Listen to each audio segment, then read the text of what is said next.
I think we want to begin. Welcome, everyone. This is that particular time right after lunch. And right after lunch is the most challenging pedagogical time of the day, where both instructor and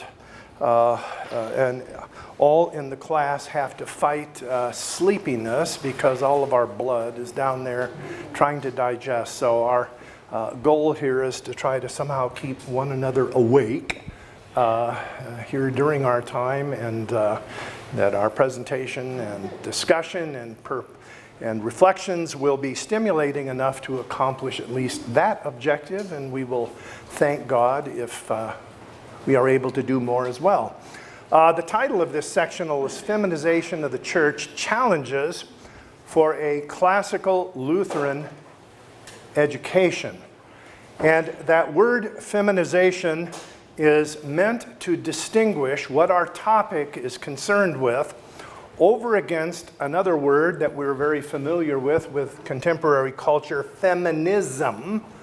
And we are not going to be talking about this secular movement that has been present and influential within our culture for at least 4 or 5 decades here. That is not what we're talking about. We are going to be talking theology for the most part, and we're going to be looking at theological currents that relate to issues of gender,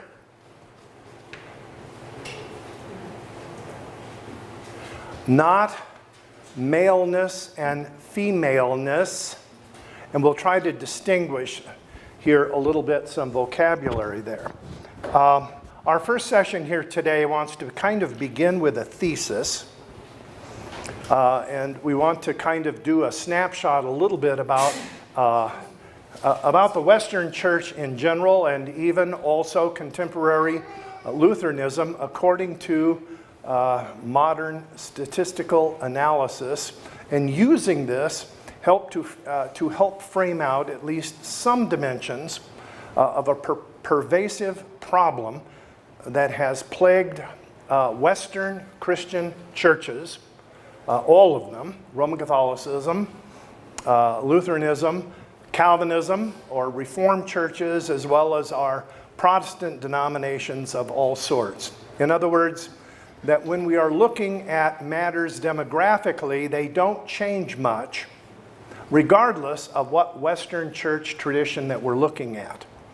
And our point is simply to say that when it comes to, note the categories, membership, participation,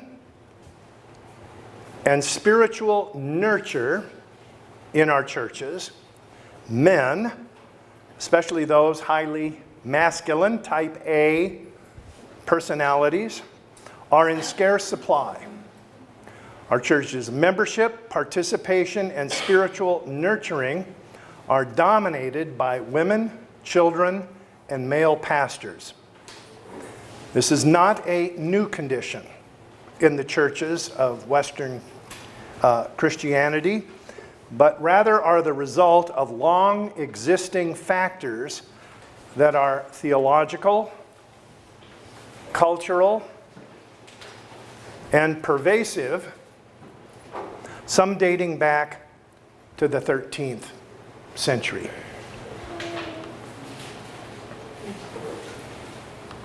Some definition of terms.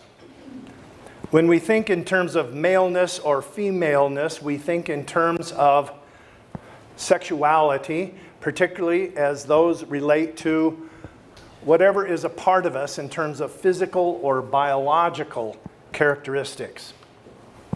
But when we think in terms of categories of masculine and feminine, here we are speaking about characteristics that relate under the general heading of what we would call gender.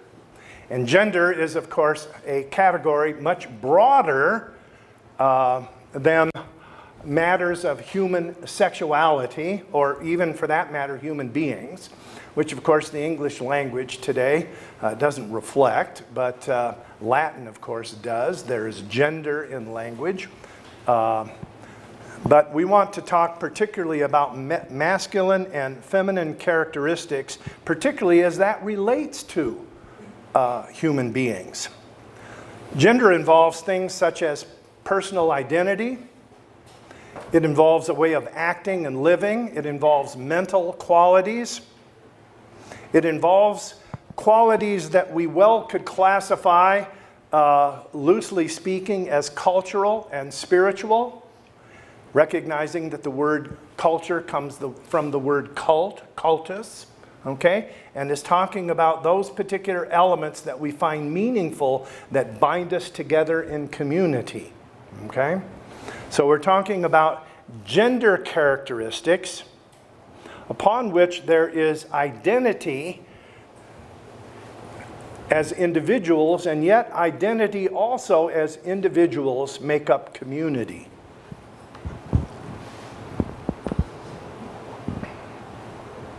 When we think of masculine, we are always thinking in terms of that which is identified and understood over against what is feminine. Masculine development involves a pattern of initial union with mother, separation with what is feminine, and then later on reunion with the female, physically, psychologically, culturally.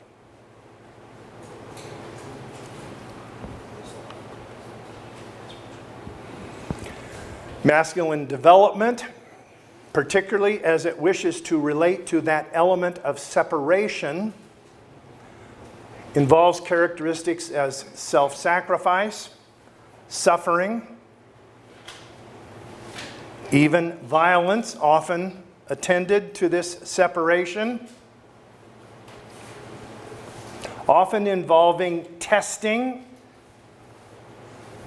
in terms of qualification and the movement, that is from initial union to separation, for the masculine is the movement of a boy to becoming a man.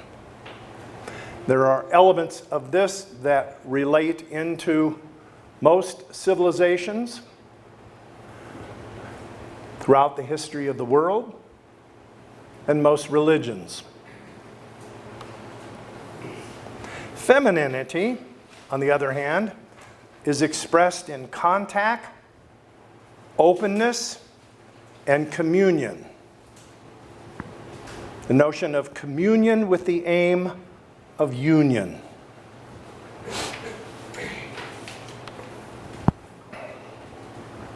It involves, and here want to express something that isn't universal in terms of an understanding of femininity, but if we understand femininity, particularly within a Christian worldview, we are talking about a quality of active receptivity, not some yielding passivity.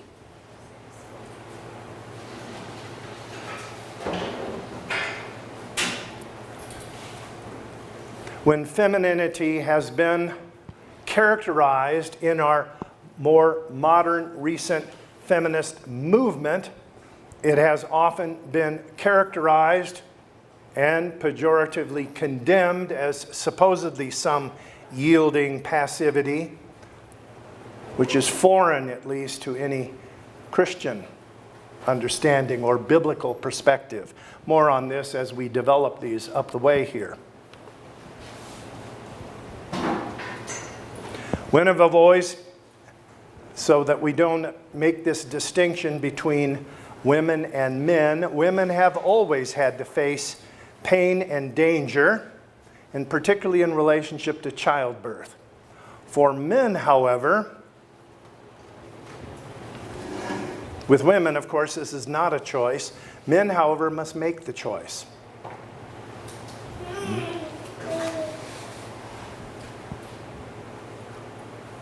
Notice in that last statement something. When we want to talk about certain masculine characteristics, biblically and in a Christian worldview. Those masculine characteristics may also be challenges that relate very much to the life that baptism brings, not simply to men, but to women as well. We're going to be probably more tomorrow than today, taking a look at a biblical understanding of masculinity and femininity, and those distinctions are not simply going to hold in terms of women and men, okay? But we are going to be talking about the church having a balance in masculine and feminine characteristics, and how in the Western Christian church that balance was overturned, and how that imbalance has been maintained so much in Western Christian thinking and practice in our churches. But at least this last one, noting here, okay, that we're not just simply talking about boys and girls, okay? But there is an impact here, I think, particularly upon boys, okay, that we'll get into.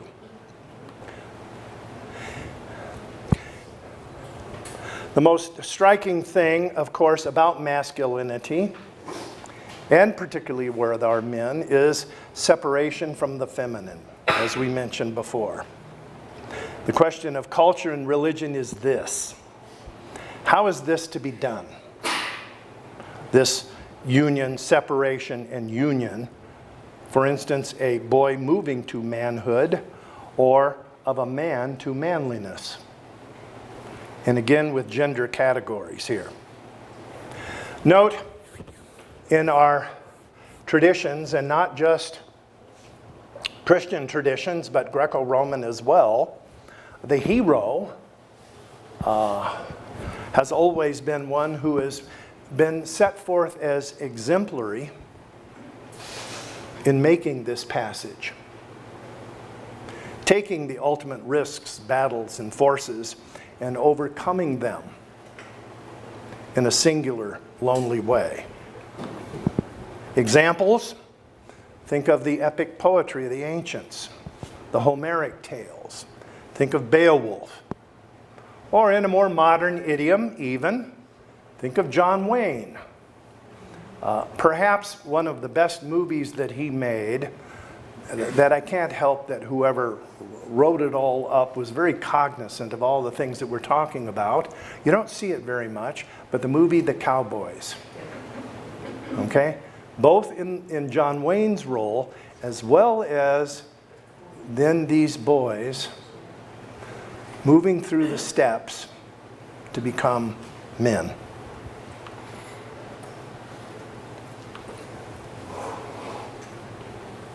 A man must be willing to fight and inflict pain, but also suffer and endure pain.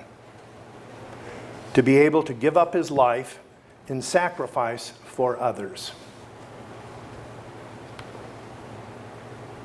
In other words, that self-affirmation is almost in self-abnegation. That is the acceptance of risk-taking and expendability.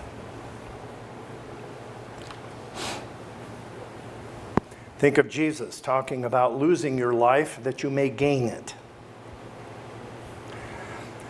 Men particularly are expected to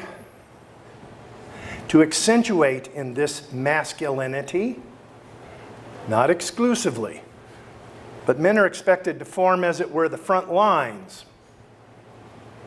of all danger and be willing even to die.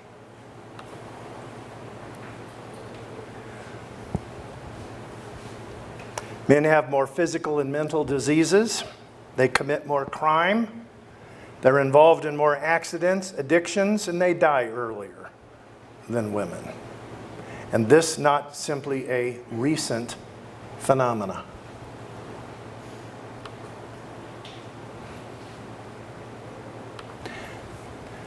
We see Jesus exhibiting such ultimate masculinity. Biblical Christianity affirms Jesus as the ultimate embodiment of masculinity. Notice early on, he must separate his mother to do what he is called to do as the Son of Man. Where do we see that first? 12. In the Gospels? At the temple. Yeah, and who is most distressed about this? Mom. Yeah.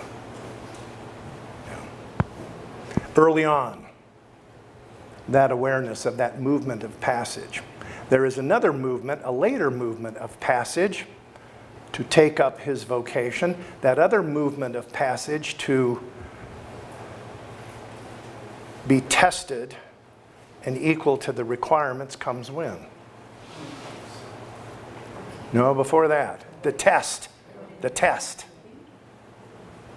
Wilderness, 40 days. Exactly. Right after his baptism. Keep that lodged, okay? About that connectedness of baptism to then testing to take up the vocation in relationship to the masculine dimensions of what it means to have been baptized. Okay? Just hold on to that one. His love compels him to confront the powers of evil and to conquer them in death.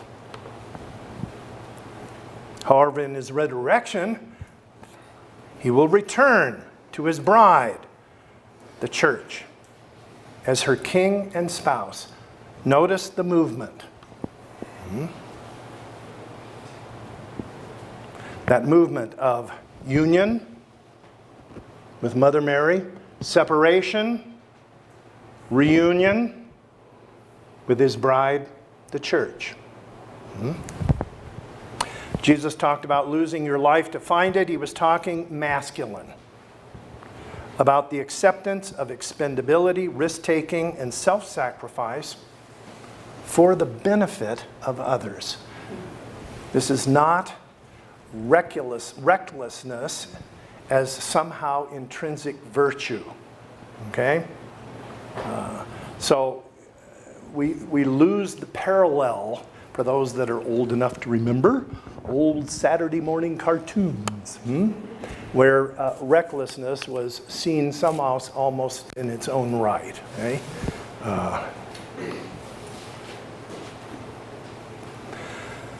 Want to look at some alarming gender gaps. With this disclaimer, these statistics are about 10 years old, and I would imagine that they are either going to hold true or become more extreme. Okay? And these are George Barna, who is, of course, the statistical guru of all things ecclesiastical in American Christianity. There's a 57 to 43 breakdown between women and men in church membership among us Lutherans in North America.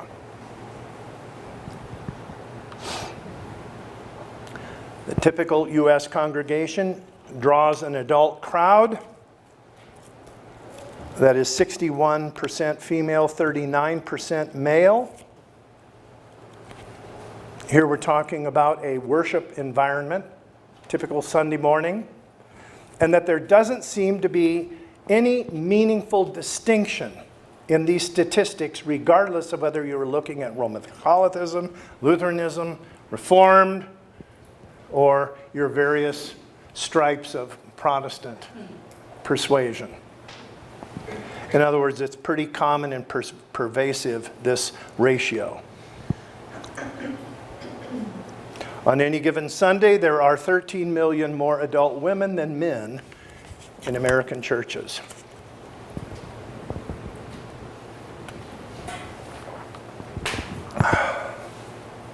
This Sunday, almost 25% of married church-going women will worship without their husbands.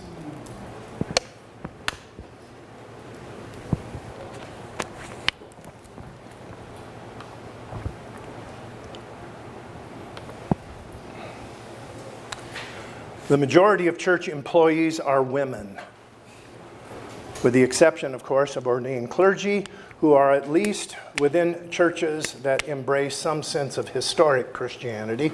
We're not talking about mainline Protestantism, which many churches today have more women than men, who are clergy, but at least in terms of those that in some sense are still embracing elements of historic Christianity, accepting ordained clergy, the majority of church employees are women. Over 70% of the boys who are being raised in the church these days will abandon it during their teens and 20s.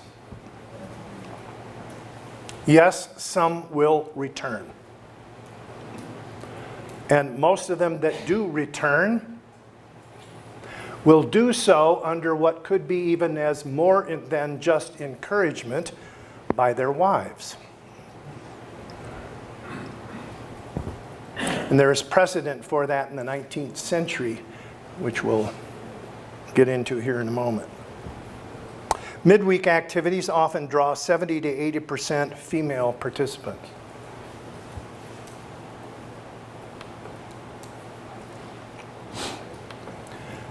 Women are 100% more likely to be involved in programs of Christian nurture, that is, the nurture of anyone,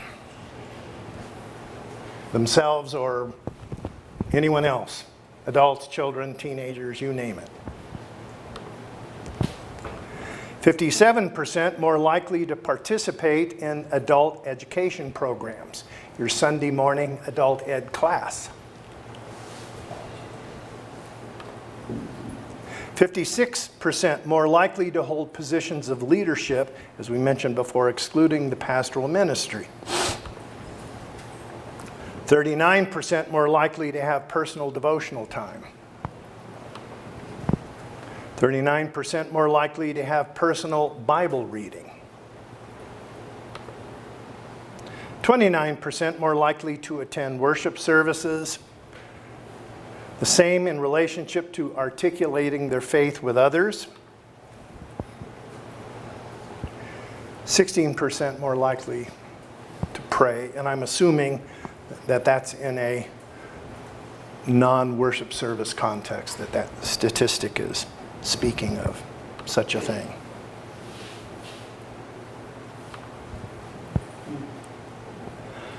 Most boys are introduced to the Christian faith and life by women who are preschool, Sunday school, and parochial school teachers and moms. A boy can attend Christian education classes at church and school and never have a man as a teacher until catechetical instruction by the pastor. This is true. We know this among us Lutherans. Active men in our congregation tend to become involved with the physical, logistical, or financial operations of the congregation. They tend to shy away from the spiritual elements of congregational involvement beyond attending worship. Again, these are tendencies and generalizations. It does not fit any particular parish or individual situation, and where you are, things in your church may reflect things differently. The more the type A male personality, the greater are all of these tendencies. And it is to say that in all elements of demographics in the church, across all of the different communions, the kind of individual in the least amount of representation of any category you can think of is the type A male. And the tendency, even among the type A male, is greater the younger the male. So if you are talking about type A males in their teenage, late teenage years, that is when they finally at least become emancipated and they don't have to do what mother says, in their 20s or 30s, are demographically the least represented in any category of congregational life or participation. Or to put it another way, when it comes to children that we have baptized checking out of any active involvement of the faith into which they were baptized, the type A male goes first.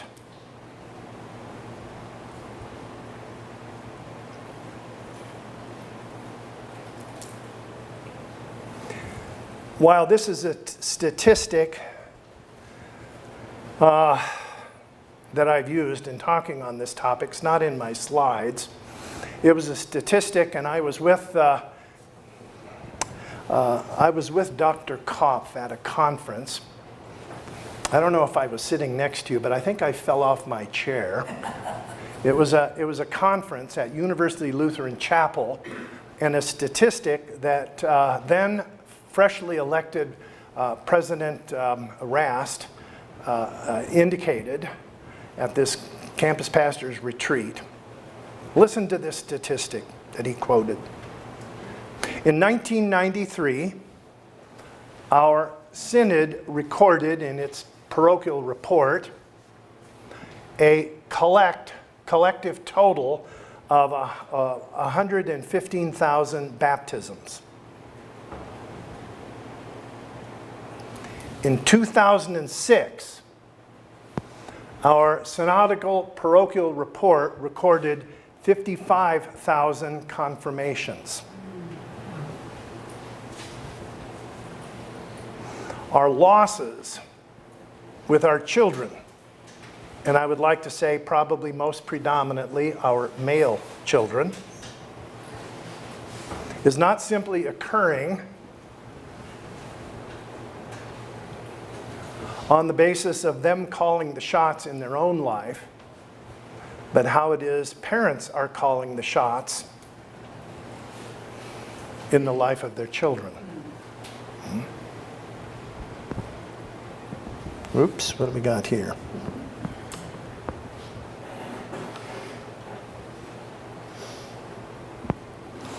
The men who are in our children are, and again this is a generalization, largely characterized as being predominantly older and having more feminine characteristics, more the type B than the type A. More passive aggressives than active aggressives. They're less educated in general and have a weaker understanding of the articles of faith than female churchgoers.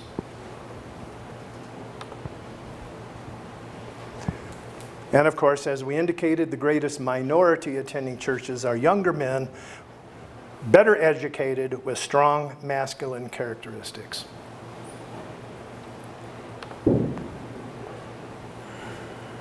It's rather ironic, at least in our recent history in the LCMS, over the past 40 or 50 years, there's been the greatest concentration of studies that have focused on women in the church and advocating expanding their roles. I can't think of a one, at least among us Lutherans, in terms of a study about the absence of men in our churches. Maybe there has been one. We have a commission on women, but we haven't invented a commission on men yet. But this is a problem which I think that we're getting into here that has not, as a church body, been something that has been much discussed with the idea of come let us reason together. Let's isolate the nature of the difficulties and what can we do about them. The problem is that this is not only true in relationship to our contemporary world, it was true in Luther's day as well. When it came to reforming an understanding of the gospel and how it is that it ought to be taught, we have the legacy of great successes that Luther had. But in terms of where he wished to place the responsibilities for those to occur, he suffered an abject failure. That's not written too much on our books on Lutheran education. And much to his own chagrin, you might say, and dismay, but 'tis the case. Conversely, though, in the New Testament, we note how evangelistic outreach was directed toward men. Converted men then directed the baptismal entry of their households, women, children, servants, and so forth into the church. In the book of Acts, we have two, of course, prominent examples. Cornelius, and then in relationship with his household, there in Acts 9 and 10. And then in Acts 16, we have the Philippian jailer.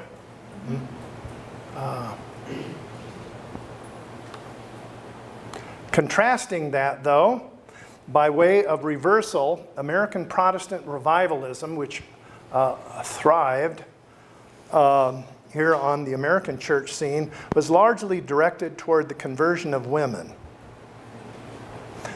who then became the influence for the men in their lives joining the church. The women resolved spiritual conflicts, but the men often joined to resolve marital and social pressure. Guess what you're going to be doing, hubby?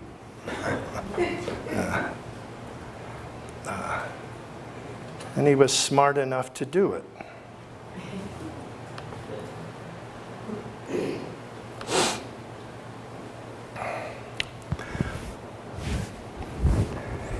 I'd like to open things up here a little bit and to test your perception of character qualities generally understood to have spiritual significance. All right? And I want to, I want you to look at some things, and actually I want to ask two questions. First, I'm going to ask about your perceptions. And then I'm going to ask you a question about what you think are general perceptions. Okay? So we're going to approach, we got two little kind of exercises that we want to go in here. Okay? But here we go first, and there's going to be two columns.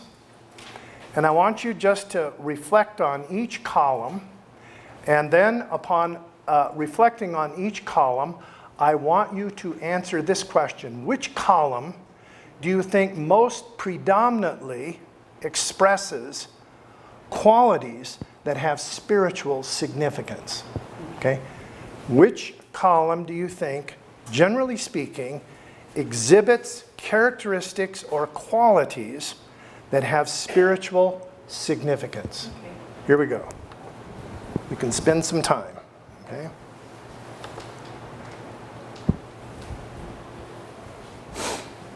You have a left set and a right set there. Left set, categories, competence, power, efficiency, achievement, skills, proving oneself, results, accomplishment, objects, technology, goal-oriented, self-sufficiency, success, competition. Right side, love, communication, beauty, relationships, support, help, nurturing, feelings, sharing, relating, harmony, community, loving cooperation, personal expression. Just ponder that a moment. And again, it isn't that you have to say, gosh, I think every one of them in this. The question is, just in terms of a general perception of all of these qualities, which one would you usually associate as possessing more predominantly characteristics in the column that you would associate with having spiritual significance? Okay? How many would say the left side, left set?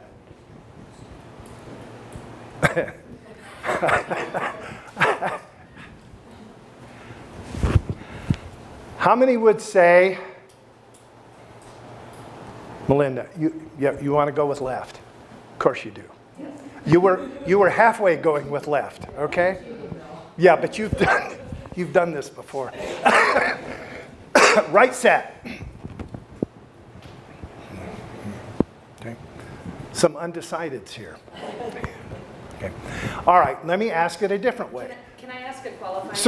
Certainly. Yes. At what, in what era? Today, just, Today? yeah. Well, my first question was asking about your perception. So it's autobiographical.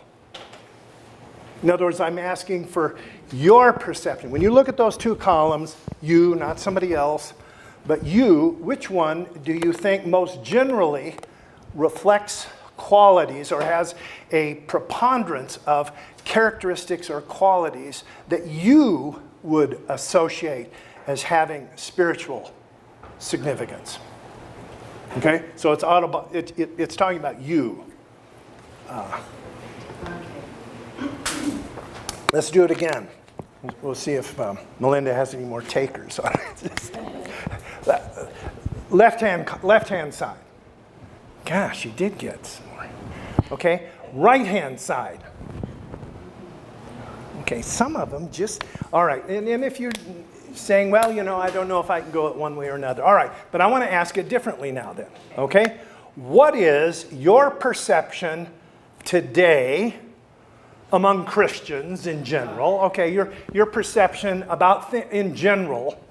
How many of you think that generally what is perceived today in our churches, among Christians, that the left set has the most predominant collection of spiritual characteristics? How many would say the right-hand side?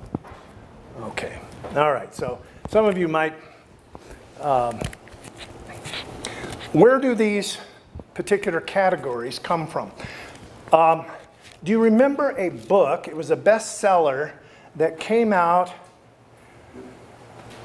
in the middle 90s called Men Are From Mars, Women Are From Venus. Right. Okay. Well, anyway, in that book, the left side is what that author wanted to characterize as the masculine characteristics of Mars, and the right side as the characteristics that are more feminine. In other words, he wasn't attempting, first of all, to address anything particularly spiritual. Okay?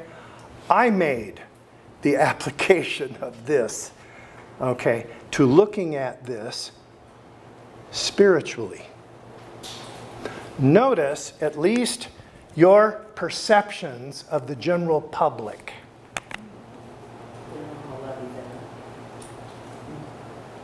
That is to say that many commonly understood male traits are not seen as being particularly very spiritual, and many feminine traits are. Now, if the ethos of a church happens to reflect that perception, what constituency do you think is going to feel most uneasy being present? So maybe we're getting at least a little bit of a sense of an orientation or understanding that may reflect some elements behind those trends and statistics that we just looked at. Let's take it one step farther, okay? And in this next graph, I have a whole series of church positions. This would relate to a large parish, okay? And maybe a really large parish would have all these categories, okay? But a smaller congregation might not have many. But if you would be thinking in terms of a parish that had all of these positions, the question as you look in these positions, and if you have a little piece of paper, just keep score, okay, as you go through this in terms of men and women, because the question is this: in terms of leadership, in these to exercise the leadership in these particular roles of responsibility in parish life, and you don't have to put an X or no. Usually I pass this out hard copy and you do that. But what I'm interested here for you is particularly make two columns, and if you see one, you say women, put a little mark there, and after you've gone through all of them, add up how many that you come up with women and how many you come up with men. Okay? So as you go through, just kind of note, and it doesn't matter if your parish has one of these or not, but then again, this is just your general perception about things, okay? There's nothing scientific about this.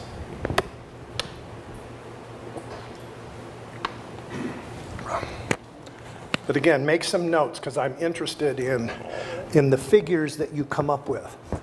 What the number is. How many are in your men column? How many are in your women column? Can one be in both columns? Yes. Yes, you could also make a third column and say, well, you know, it's both. So you can say men, women, both. So 3 columns. Or three totals. Should we cross them all and say they're not needed?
You're looking for best to serve or actually serving? No, best to, yeah, the ones that you would generally perceive out there as, Filling those. yeah. Okay. Those are 2 different questions.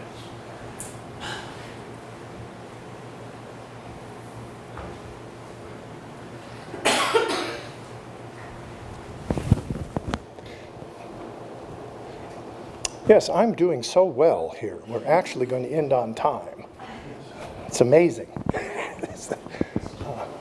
All right, let's see what some of the statistics that you come up with.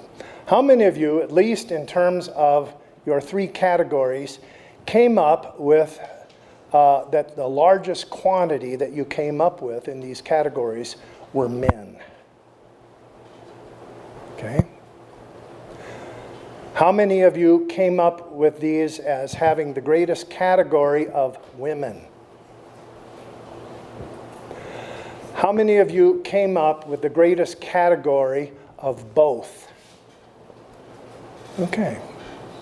But again, some different perceptions there. And of course, many churches don't have all of these, okay? And we may have even some boards, commissions, or committees or organizations or whatever that don't fit these categories. But this particular graph was in a book, which is one of the resources that I have profited from reading, Why Men Don't Go to Church. A copy of that is on a back table back there. 2 other major resources that I can recommend. One is by a man by the name of Leon Podles, entitled The Church Impotent, The Feminization of Christianity. Thank you, that's a copy of it. Podles' book is a very scholarly work. The last 25% of the pages is just giving you the end notes.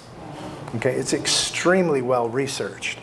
I cannot, as a single source, I cannot recommend anything better than that particular, which was an eye-opener to me, and quite frankly, dispelled a lot of false understandings, at least that I have had. So I'm very indebted to him. Another one is a work by Anne Douglas entitled The Feminization of American Culture. That book is a challenge to read, not on the basis of the language. Their language is very readable, but you kind of often have to read paragraph after paragraph after paragraph after page before you finally get that nice pithy paragraph that moves your knowledge levels along in significant ways. But if you stay with it, she has, particularly in the 19th century, some very, very good analysis of American religious culture, and particularly concentrating on in our churches and talking about this incredible alliance between the women's movements of the 19th century and the clergy, which is fascinating. And again, this is long before feminism here, the 20th century, completely different, but I think has some things that are very enlightening for our subject here. I'm going to close, but I'm going to put the first slide up for tomorrow. We began with a thesis for today. Tomorrow has a thesis also, and therefore announces where our topic is going to be going for our next presentation, but I'll print it up here. This is what we're going to do tomorrow, and this is my thesis concerning it. The scriptures present a balance between masculine and feminine characteristics of the people of God. The individual baptized child is called to a life in Christ that is decidedly masculine. However, viewed corporately, the people of God as church is always characterized, and the nature of its relationship with Christ is always feminine. She is claimed and called to be the Lord's bride, to be united and to commune with Him now and at His return. This balance, though, was destroyed in the Western Church by replacing the masculine character of the individual's faith life with decidedly feminine characteristics. This began in the 13th century and has had a commanding influence on all Western churches since then. This is what we're going to take a look at tomorrow. And so thank you so very much for coming today, and hope that you can join us also as we continue our analysis tomorrow. Thank you.